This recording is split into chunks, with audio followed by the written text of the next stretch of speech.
rippling under a sky fractured with violet streaks, as if the heavens were unraveling. Five detectives, bound by their shared history of unraveling the impossible, had been summoned by crimson invitations promising a scavenger hunt of unparalleled intrigue on the enigmatic fantasy island.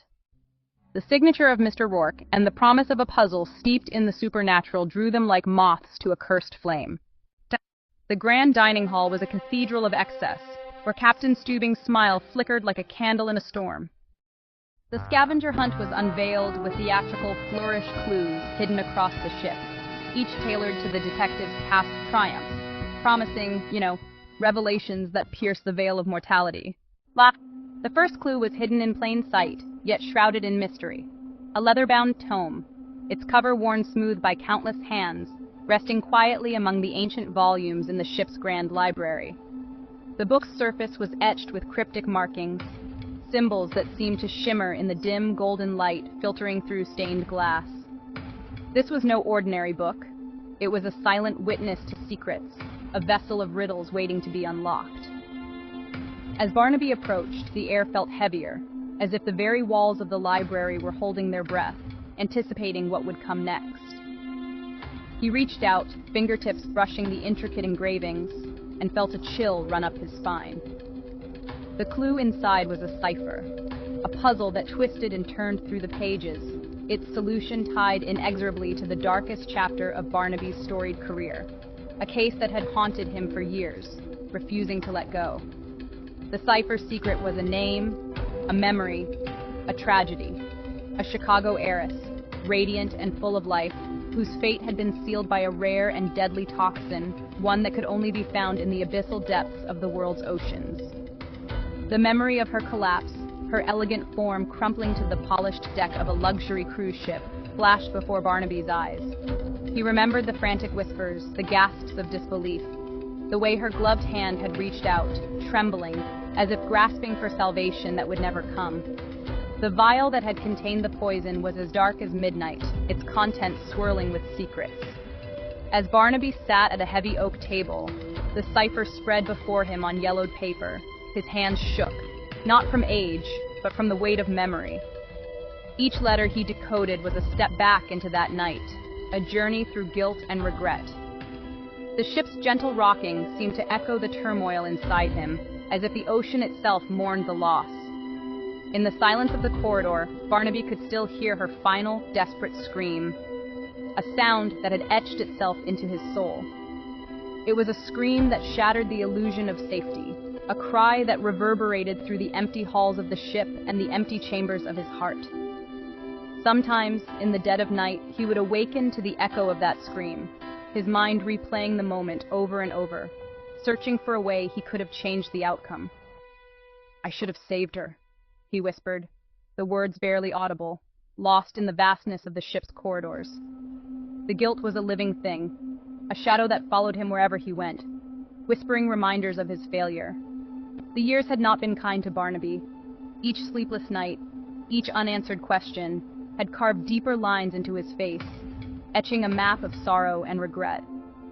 In the ornate solitude of the ship's interior, he sat alone, the weight of his memories pressing down on him. His eyes, once sharp and full of fire, now reflected a storm of emotions, remorse, longing, and a desperate hope for redemption. The first clue was more than just a puzzle. It was a summons from the past, a demand that he confront the ghosts that haunted him. As he stared at the cipher, Barnaby knew that solving it would not only bring him closer to the truth, but perhaps, finally, to forgiveness. So, that night, as the ship sailed silently through the inky blackness of the open sea, a piercing scream shattered the calm on the Lido deck. The sound echoed off the steel and glass, reverberating through the corridors and sending a chill down the spine of every passenger and crew member still awake. The luxury cruise ship, usually a haven of laughter and music, was suddenly transformed into a stage for something far more sinister. The moon hung low, casting eerie shadows across the deck, while the gentle hum of the engines seemed to fade beneath the weight of that single, desperate cry for help. Julie McCoy, the beloved cruise director known for her radiant smile and effortless charm, now lay sprawled in the center of the grand ballroom. Her elegant evening dress was rumpled, her hair splayed out like a dark halo around her head. The festive music had stopped abruptly, replaced by gasps and frantic whispers. Her lips, once quick to offer a reassuring word or a witty joke, were now stained an unnatural shade of blue, the unmistakable mark of the same deadly toxin that had haunted the ship's recent troubles. The guests, who had moments before been waltzing beneath the glittering chandeliers, now stood in horrified silence, unable to comprehend the tragedy unfolding before them. Julie's eyes, wide and unblinking, seemed to fix on Barnaby, the ship's security chief, as if pleading for answers. The ornate chandeliers above flickered ominously, their golden light wavering as if in mourning. A sudden, inexplicable cold breeze swept through the ballroom, rustling the heavy velvet curtains and sending a shiver through those gathered. In that moment, it felt as if time itself had stopped, the world narrowing to the silent conversation between Julie's lifeless gaze and Barnaby's haunted expression. The air was thick with fear, suspicion, and the unspoken question, who among them could have done this? And then, as if carried on the wind itself, a whisper seemed to echo through the cavernous ballroom, a voice both familiar and otherworldly. "Why didn't you stop it?" The words hung in the air, chilling those who heard them to the bone. Was it Julie's final plea? A fragment of her last thoughts? Or something more? The question lingered, unanswered, as the ballroom emptied and the investigation began. On this night, the Lido deck was no longer a place of celebration, but the scene of a chilling mystery that would haunt everyone aboard. Magnum stood alone in the dimly lit corridor of the luxury cruise ship, the hush of midnight broken only by the distant hum of engines and the soft creak of the vessel's ancient bones. The air was thick with the scent of polished mahogany and expensive cologne, but beneath it all, something colder lingered, a chill that seemed to seep from the very walls. As he pressed his back against the elegant paneling, Magnum felt the ship's walls almost pulse, as if the vessel itself was breathing, alive with secrets. Shadows danced along the corridor, flickering in the golden pools of light cast by ornate sconces, and every echoing footstep seemed to carry the weight of a memory he'd rather forget. The ghosts from his SEAL days, faces, names, regrets, crowded his mind, their whispers mingling with the groan of the ship as it cut through the black Atlantic night.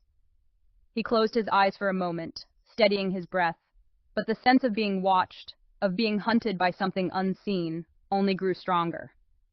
The luxury of the setting did nothing to soothe his nerves. If anything, it made the dread more surreal, as if danger had donned a tuxedo and was lurking just out of sight. In the opulent lounge, Magnum's hand tightened around his whiskey glass, the crystal biting into his palm. He stared into the amber liquid, searching for answers, but all he found was his own reflection, tense, haunted, and on edge.